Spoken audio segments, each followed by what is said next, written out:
Hello, in this video I'm gonna show you how to adjust gyroscope settings in Call of Duty Warzone Mobile.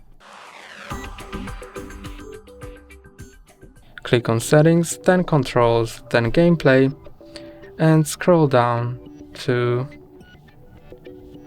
Gyroscope Settings, click on them, and now you can enable or disable gyroscope.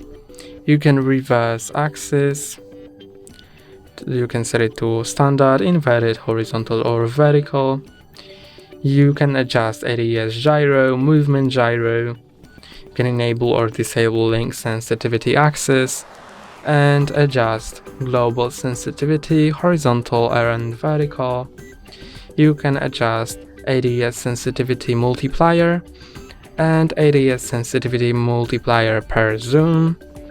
You can also reset tab to bring back default gyroscope settings.